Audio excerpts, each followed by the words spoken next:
안녕하세요. 오늘은 우리가 너무나 잘 안다고 생각했던 성경에서 가장 유명한 이야기 중 하나에 숨겨진 아주 놀라운 비밀을 한번 파헤쳐 보려고 합니다. 자, 한번 상상해 보세요. 만약 예수님에 관한 정말 유명한 이야기, 우리 모두가 아는 그 이야기가 사실은 성경 원본에는 없었던 거라면 어떨까요? 이게 바로 오늘 우리가 깊이 들여다볼 미스터리의 핵심입니다. 네, 첫 번째 파트입니다. 바로 사라진 구절의 미스테리인데요. 가늠한 여인에 대한 이야기가 과연 처음부터 요한복음의 일부였는지 그 역사적이고 문헌적인 증거들을 한번 따라가 보겠습니다. 자, 여기서부터가 정말 흥미로운데요.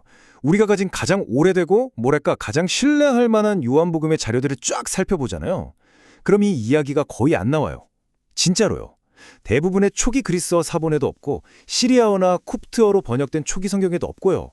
심지어 초기 기독교 지도자들이 남긴 주석에서도 10세기가 되기 전까지는 이 이야기에 대한 언급이 전혀 없습니다. 이건 증거가 거의 한쪽으로 명확하게 기울어져 있다고 봐야겠죠? 근데 미스테리가 여기서 끝이 아닙니다. 이 이야기가 들어있는 일부 후대 사본들을 보면요. 옛날 편집자들이 이 구절쯤 이상한데? 하는 의심의 표시로 별표 같은 걸 그려놓기도 했어요. 심지어 위치도 막 제각각이에요. 어떤 사본에선 뜬금없이 누가복음 뒤에가 있기도 하고요. 그리고 결정적으로 사용된 단어나 문장 스타일이 요한복음의 다른 부분과는 좀 다르고 오히려 누가복음의 글쓰기 스타일과 훨씬 더 비슷하다는 거죠. 이 모든 게 뭘 말해줄까요? 맞습니다. 이 이야기는 나중에 추가되었을 가능성이 아주 높다는 겁니다. 하지만 이 이야기의 출처가 어디든 간에 수많은 시간 동안 사람들의 마음을 뒤흔들어 온 데에는 분명한 이유가 있습니다. 그 힘과 의미는 누구도 부정할 수 없죠. 자, 그럼 이제 역사적인 논쟁은 잠시 옆에 두고 이야기 그 자체 속으로 한번 푹 빠져 들어가 보시죠. 이야기의 심장부에는 예수님을 꼼짝 못하게 만들려고 아주 치밀하게 설계된 딜레마, 그야말로 완벽한 함정이 도사리고 있습니다. 이 사람들이 만들어 놓은 함정, 이거 한번 보세요. 정말 기가 막힙니다. 만약 예수님이 돌로 치지 마시오 하면 모세의 율법을 무시하네 라고 바로 공격할 수 있죠. 그럼 반대로 돌로 치시오 하면 어떻게 될까요? 이건 더 복잡해요. 당시 사형 집행 권한은 로마한테만 있었거든요. 그러니까 로마법을 어기는 게 되고 또 그동안 가르쳐온 자비와 용서는 다 어디 갔냐는 자기 모순에 빠지게 되는 거죠. 이러지도 저러지도 못하는 그야말로 완벽한 덫을 놓았다고 그들은 생각했을 겁니다. 그러니까 핵심은 이거예요. 그 사람들은 이 여자가 죄를 지었는지 정의가 실현되는지 이런 거엔 사실 아무 관심이 없었어요. 그들의 유일한 목적은 딱 하나, 예수님을 고발할 꼬투리를 잡는 거였습니다. 자, 이제 이야기의 분위기가 바뀝니다. 모두의 시선이 집중된 가운데 예수님께서 어떻게 이 함정을 완전히 무력화시키는지 그 지혜로운 응답을 살펴보겠습니다. 그리고 많은 분들이 제일 궁금해하는 부분이죠. 예수님이 땅에다가 도대체 뭘 쓰셨을까? 예레미야서 구절을 썼다는 등 여러 가지 추측이 많지만 가장 솔직한 대답은 아무도 모른다는 겁니다. 성경은 그 내용이 뭔지 말해주지 않아요.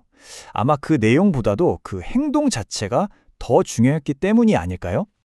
그리고 마침내 예수님께서 입을 여십니다. 이 한마디에 모든 상황이 뒤집히죠. 너희 중에 죄 없는 자가 먼저 돌로 치라.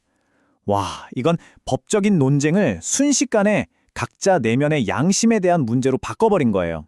바로 이게 예수님의 신의 한 수였어요. 보세요. 율법을 어기지도 않으셨죠? 대신 그 율법의 칼날을 고발자를 자신에게로 돌리셨습니다. 여인에게 법적인 유무죄 판결을 내리는 대신 그들 스스로가 얼마나 위선적인지를 돌아보게 만드신 거죠. 결과는 정말 드라마틱했습니다. 그 시끄럽던 군중 속에서 나이가 가장 많은 사람부터 시작해서 한 사람 또 한 사람 조용히 그 자리를 떠나기 시작합니다. 손에 들고 있던 그 돌멩이가 갑자기 얼마나 무겁게 느껴졌을까요?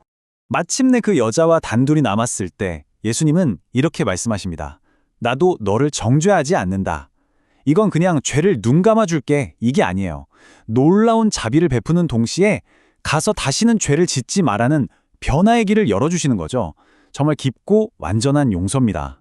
이제 마지막 부분인데요. 이 이야기가 요한복음의 바로 다음 구절과 어떻게 기가 막히게 연결되는지 한번 살펴보겠습니다. 정말 소름 돋는 부분이에요.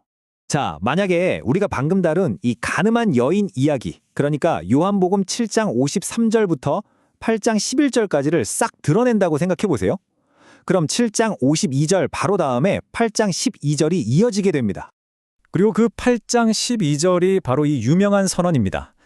나는 세상의 빛이다. 당시 배경을 알면 이게 더 와닿는데요. 그때는 초막절이라는 명절 기간이었어요.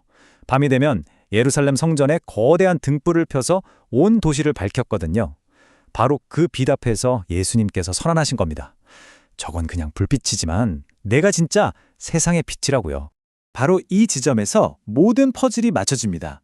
가늠한 여인의 이야기는 이게 원래 요한복음에 있었든 나중에 들어왔든 간에 예수님의 나는 빛이다 라는 선언을 위한 완벽한 무대장치가 되어주는 거예요. 왜냐하면 인간의 위선적인 심판이라는 어둠과 모든 것을 밝히는 신적인 자비와 진리라는 빛을 이보다 더 극적으로 보여줄 수는 없기 때문이죠.